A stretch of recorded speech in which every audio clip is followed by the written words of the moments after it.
अस्सलाम वालेकुम, मेरा नाम अज़वर है। माइक्रोसॉफ्ट एक्सेल के सिलसिले का दूसरा लेसन। आज के लेसन में हम सीखेंगे सेल्स इन एक्सेल, उनकी मैनिपुलेशन सीखेंगे, नेविगेशन सीखेंगे और ये सीखेंगे कि सेल क्या होता है, उसको एफिशिएंटली यूज़ कैसे कर सकते हैं।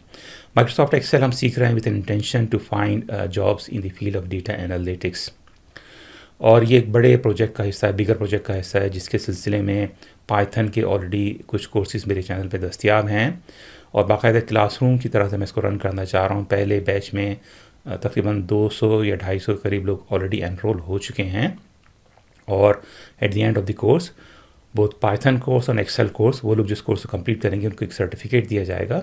और पहले 2 बैचेस को काम दिलवाने के लिए, बाहर मुल्कों से काम दिलवाने के लिए कोशिश मैं ख़ुद करूँगा, फ्रीलांसिंग काम दिलवाने के लिए कोशिश मैं ख़ुद करूँगा। तो उनके प्रोफाइल वगैरह बनवाऊँगा बच्चों के और देखेंगे कि काम हासिल करने की कोशिश की जा सकती है। कोशिश करना मेरा काम है, कामयाबी और नाकामी अल्लाह की तरफ से है। शुरू करते हैं अपना लेसन। डबल क्लिक कर सकते हैं माइक्रोसॉफ्ट एक्सेल के शॉर्टकट को जो मेरे डेस्कटॉप पे मौजूद है, लेकिन आप सर्च में भी जा सकते हैं, यहाँ से सर्च कर सकते हैं। और अगर आप रिसेंटली यूज़ करते रहे हैं माइक्रोसॉफ्ट एक्सेल को, तो ये रिसेंट की लिस्ट में भी एक्सेल दस्तियाब होगा। डबल क्लिक कर लेते हैं शॉर्टकट को और इस तरह की एक स्क्रीन ओपन हो जाती है। और इसमें यहाँ पे आपके रिसेंट कुछ एक्सेल शीट्स हैं जिनको आपने यूज़ किया है रिसेंटली। कुछ टेम्पलेट्स हैं ब्लैंक शीट्स क्रिएट करने के लिए, और यहाँ पे क्लिक करके आप मोर टेम्पलेट्स भी चेक कर सकते हैं और एक प्री डिज़ाइन वर्कशीट पे काम शुरू कर सकते हैं। मैं डबल क्लिक करूँगा वर्कबुक, ब्लैंक वर्कबुक के आइकन पर और कंट्रोल दबा के, अपने यहाँ पे इस वक्त 100% जूम है, मैं कंट्रोल दबा के मिडिल माउस बटन को रोल कर रहा हूँ, तो ये वर्क एरिया का साइज़ थोड़ा सा बढ़ रहा है। आप देख सकते हैं कि एक्सेल वर्कशीट मुश्तमिल होती है एक ग्रिड पर, जिसमें कॉलम्स होते हैं और रॉज होते हैं, और at the junction of a column and a row there is a cell. So this वक्त ये सेल एक्टिव है और हर सेल का एक एड्रेस होता है। तो इस सेल का एड्रेस है D5 और ये यहाँ पे नेम बॉक्स में डिस्प्ले हो रहा होता है। अगर मैं यहाँ पे क्लिक करूँ तो ये है B2, इस सेल का एड्रेस है B2। और आप इस नेम बॉक्स को यूज़ कर सकते हैं नेविगेशन करने के लिए भी।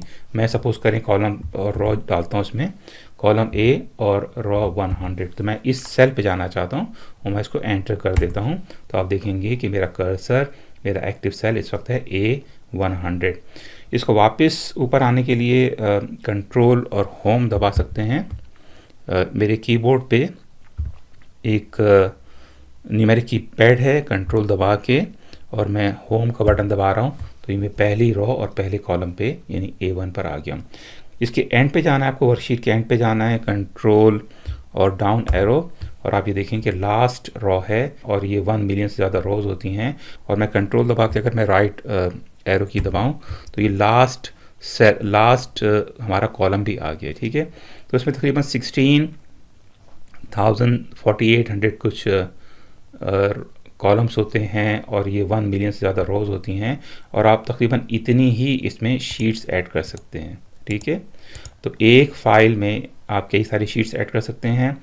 डिलीट करने के लिए राइट माउस क्लिक करके मैं डिलीट कर देता हूँ, यहाँ से भी डिलीट कर देते हैं, इसको भी डिलीट कर देते हैं, इसको भी डिलीट कर देते हैं।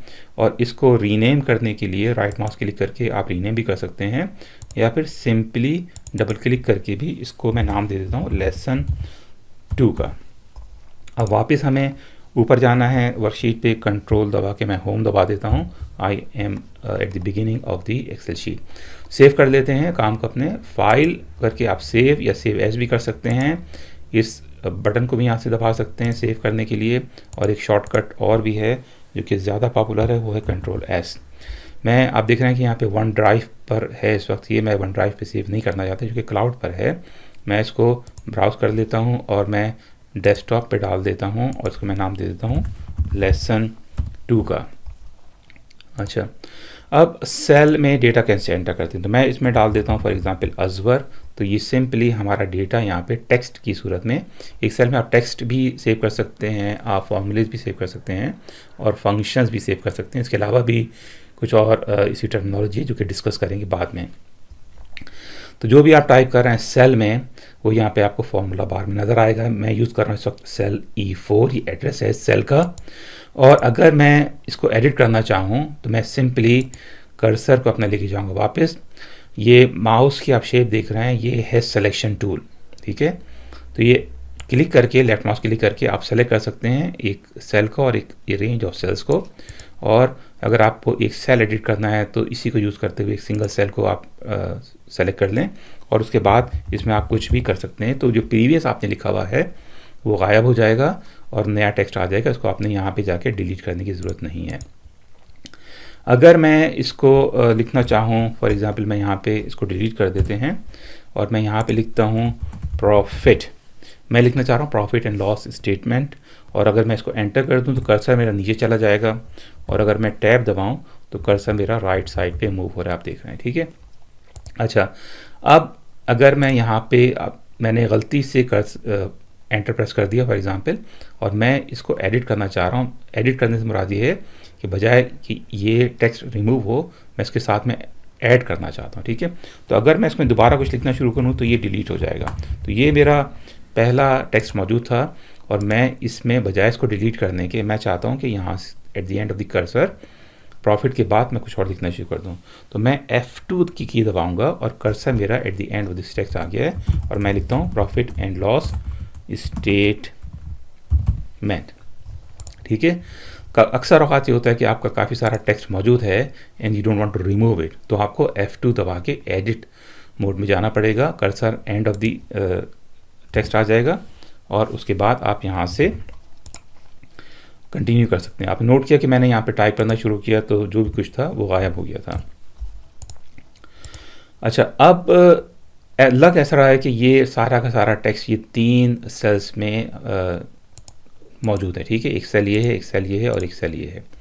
लेकिन इनफैक्ट अगर मैं यहाँ पे क्लिक करूँ तो सारा का सारा टेक्स्ट हमारा है D3 में मौजूद। यहाँ पे मैं क्लिक करता हूँ, ये एम्प्टी है, और यहाँ पे मैं क्लिक करता हूँ, ये एम्प्टी है, ठीक है। तो ये बात ध्यान में रखने की ज़रूरत होती है। अगर आप यहाँ से इसको लॉस को एडिट करने की कोशिश करेंगे तो एडिट नहीं कर सकते आप। यहाँ पे जाना पड़ेगा आपको, डेटा जिस सेल में मौजूद है उस सेल में आपको जाना पड़ेगा, ठीक है। कर्सर को जैसे मैंने आपको कहा कि ये है सिलेक्शन टूल, एक सेल और एक रेंज ऑफ सेल्स, ये रेंज कहलाती है। इस वक्त रेंज है आपकी D4 से लेकर और G9 तक इसकी रेंज है, और रेंज को भी फॉर्मूलाज वगैरह में यूज़ करते हैं जिसको हम बाद में सीखेंगे। सपोज़ करें कि मैं कुछ यहाँ पे वैल्यू डाल देता हूँ और मैं इसको नीचे मूव करना चाह रहा हूँ, तो यहाँ पे ये सिलेक्शन टूल है, इसके बाद ये एक मूव टूल है। आप देखें कि कर्सर की शेप चेंज हो रही है और इस मूव को दबा के मैं इस डेटा को कहीं पर भी मूव कर सकता हूँ, ठीक है। और उसके बाद एक ये फिल टूल होता है जो हमने पहले भी डिस्कस किया था। अगर मैं एंड पे जाऊँ right lower corner of this cell तो मैं फिल इसमें यूज़ कर सकता हूँ और डेटा मेरा कॉपी हो गया। क्विकली काम करने के लिए ये चीज़ें लर्न करना बहुत ज़रूरी है। कंट्रोल Z दबा के मैं एम्प्टी कर देता हूँ।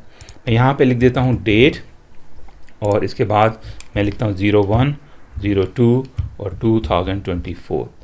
ये मैंने डेट डाल दी है और सेल पे मैं क्लिक करूँगा और अपना फिल हैंडल यूज़ करते हुए मैं इसमें कुछ डेट्स ऐड कर लेता हूँ, ठीक है। तो 1 से लेकर 7 तक की डेट्स ऐड हो गई हैं और यहाँ पे मैं लिख देता हूँ इनकम फॉर एग्ज़ाम्पल और टैब दबा रहा हूँ मैं। अच्छा, नेविगेशन के लिए अगर मैं यहाँ पे कुछ टेक्स्ट टाइप करूँ उसके बाद मैं टैब दबाऊँ तो कर्सर मेरा राइट साइड पे मूव हो रहा है, ठीक है। और अगर मैं यहाँ पे कुछ टाइप करने के बाद मैं एंटर दबाऊँ तो कर्सर नीचे आएगा, ठीक है। तो एंटर दबाने से कर्सर नीचे आता है और टैब दबाने से कर्सर आपका राइट साइड पे मूव होगा। इसके अलावा आप एक रेंज ऑफ सेल्स सेलेक्ट कर सकते हैं। फॉर एग्जांपल मैं यहाँ से लेकर यहाँ तक की रेंज सेलेक्ट कर लेता हूँ और मैं सिंपली टाइप करना, मैंने कुछ क्लिक नहीं किया है, सिर्फ सिलेक्शन किया है मैंने और इसमें मैं डेटा टाइप करता हूँ। टैब दबाया मैंने, 45 दोबारा लिखा, कुछ दूसरा डेटा इसमें डाला, इसके बाद दोबारा से टैब दबाऊंगा तो कर्सर आप नोट कीजिएगा कि यहाँ पर आ जाएगा। तो ये एक with in the range cursor move हो रहा है और ये भी क्विकली काम करने के लिए बड़ा इंपॉर्टेंट है, ठीक है। टैब दबाऊंगा तो कर्सर यहाँ पर आ जाएगा, एंटर दबाऊंगा तो कर्सर नीचे चला जाएगा, ठीक है। तो ये नेविगेशन, क्विक नेविगेशन के लिए बड़ा इंपॉर्टेंट है, ये आपको आना चाहिए। अच्छा, यहाँ पे अच्छा ये आप देख रहे हैं कि ये टेक्स्ट ऐसा लग रहा है ये वाला कि 3 मुख्तलिफ सेल्स में है। हम क्या कर सकते हैं कि हम इन तमाम सेल्स को मर्ज कर सकते हैं, ठीक है।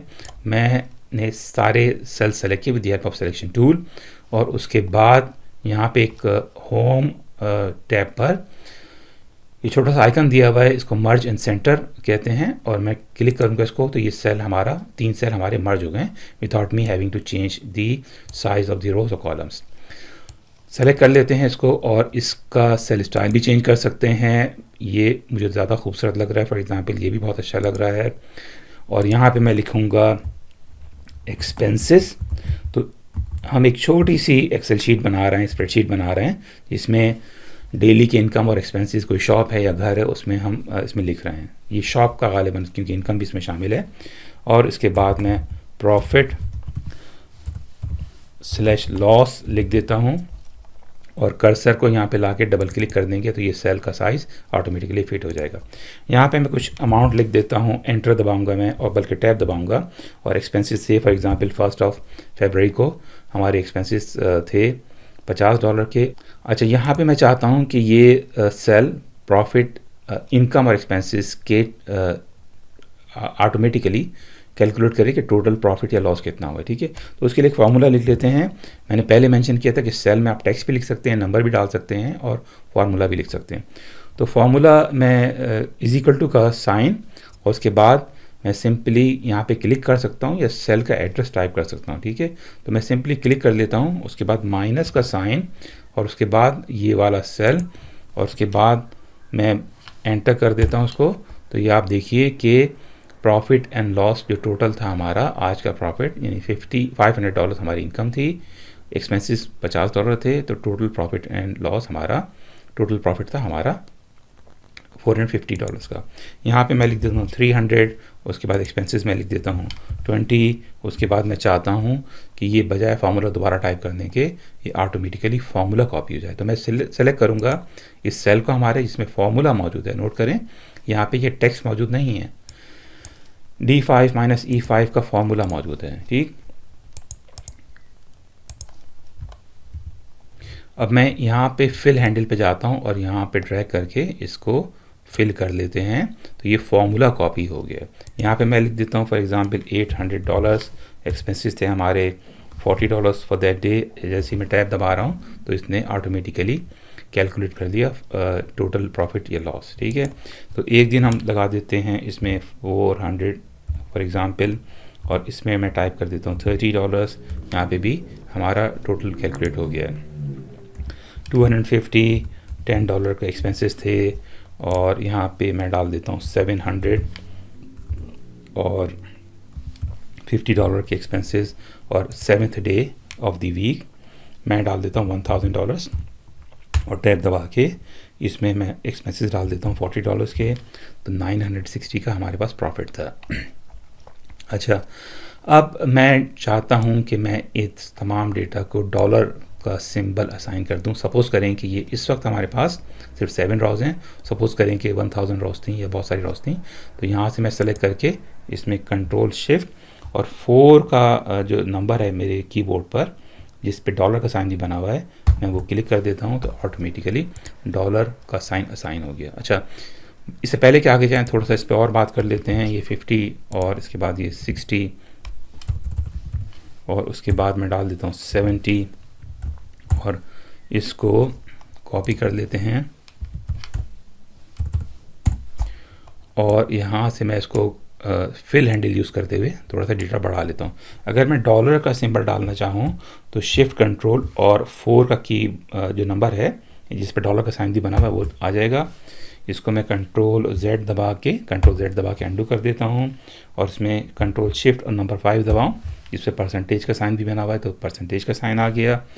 कंट्रोल शिफ्ट अगर 1 दबाऊँ तो ये सारे के सारे सिम्बल्स जो मैंने डाले थे वो गायब हो गए हैं। 2 दबाते हैं तो इसमें टाइम पे कन्वर्ट हो गया, 3 दबाते हैं तो डेट पे कन्वर्ट हो गई ये वैल्यू जो भी थी, और 4 दबाते हैं तो ये डॉलर सिंबल आ जाएगा, 5 दबाते हैं तो परसेंटेज आ जाएगी, 6 दबाते हैं तो ये आ गया और इसके बाद 7 दबाएंगे तो ये एक बॉर्डर सा बन जाता है। ठीक है, तो ये यूज़फुल चीज़ें हैं जो कि आप इसमें डाल सकते हैं। राइट माउस क्लिक करके मैं डिलीट कर देता हूँ इसको, एज सिंपल एज दैट। ये कॉलम डिलीट हो गया। मल्टीपल कॉलम्स भी आप डिलीट कर सकते हैं, सेलेक्ट भी कर सकते हैं और उसके बाद मल्टीपल रोज़ भी सेलेक्ट कर सकते हैं। ठीक है, तो ये थोड़ा सा हमारा एक इनकम और एक्सपेंसेस का स्टेटमेंट है। यहाँ पे मैं चाहता हूँ इस डेटा को कॉपी करना और इस पूरे कॉलम को कॉपी करना और मैं इसको डिस्प्ले करना चाहता हूँ एक ग्राफिकल फॉर्म में, और देखते हैं कि इसका क्या मतलब है। तो यहाँ पे मैं क्लिक करूँगा, बजाय इसके कि मैं इस सेल को कॉपी करूँ, मैं इज इक्वल टू का साइन और मैं यहाँ पे क्लिक कर देता हूँ, तो ये D5 का डेटा यहाँ पे कॉपी हो जाएगा। इसका मतलब ये होगा कि अगर मैं यहाँ पे जाके इसको चेंज करूँ तो ये डेटा भी यहाँ पे चेंज हो जाएगा, ठीक है। और इसको मैं 500 कर देता हूँ, दोबारा से गलत जगह पे कर दिया मैंने 500, तो ये डेटा मेरा यहाँ पर आ गया। अच्छा, अब इसको कॉपी कर लेते हैं और ये तमाम डेटा आप देख रहे हैं कि यहाँ से कॉपी हो गया। अब मैं चाहता हूँ कंडीशनल फॉर्मेटिंग के, ये होम का टैब दबाया हुआ मैंने और यहाँ पे एक ऑप्शन है कंडीशनल फॉर्मेटिंग, और मैं इसमें डेटा बार्स क्रिएट कर देता हूँ और इसमें ये सेलेक्ट कर लेते हैं, ठीक है। तो इसमें एक बार की शेप में डेटा मौजूद हो गया है, जिसमें आपके टेक्स्ट भी मौजूद है। और अब मैं चाहता हूं कि ये सिर्फ हमारा डिस्प्ले करे विजुअल रिप्रेजेंटेशन, जो कि डेटा एनालिसिस के लिए बड़ी ज़रूरी है। मैं सेलेक्ट करता हूं और मैं राइट माउस क्लिक करके फॉर्मेट सेल्स का बटन दबा देता हूं और इसमें मैं जाऊंगा कस्टम पे, और टाइप एक चीज़ लिखी हुई है यहाँ पे, जो भी चीज़ सेलेक्टेड है उसको रिमूव करके और 3 दफ़ा सेमाइकोलन में डाल देता हूँ।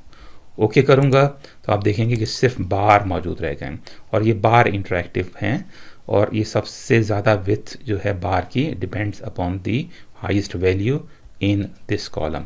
फॉर एग्जांपल मैं इसको 2000 कर दूं,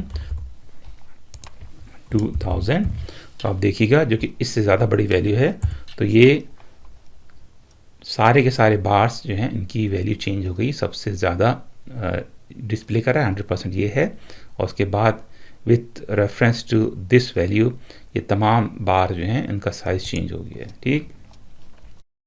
तो एक छोटा सा लेसन था सेल के बारे में, नेविगेशन के बारे में, सेल में कैसे करते हैं आप एफिशिएंटली यूज़ करने के लिए बड़ा ज़रूरी है इन चीज़ों को सीखना। होपफुली आज का लेसन कुछ लोगों के लिए सूदमंद साबित होगा। अपना ख्याल रखें, ख़वातीन की रिस्पेक्ट करना सीखें और अपने कामों को दयानतदारी से करें। किसी भी चीज़ को मेहनत से सीखना एक इबादत है, और इबादत की जज़ा अल्लाह ताला की तरफ से होती है। आपने ये बात ज़हन में रखनी है कि अगर आप कोई काम मेहनत से सीखेंगे तो उसकी जज़ा आपको अल्लाह की तरफ से होती है, और जज़ा जब अल्लाह की तरफ से हो तो उसका कोई हिसाब नहीं होता। मिलते हैं अगले वीडियो में। अल्लाह हाफ़िज़।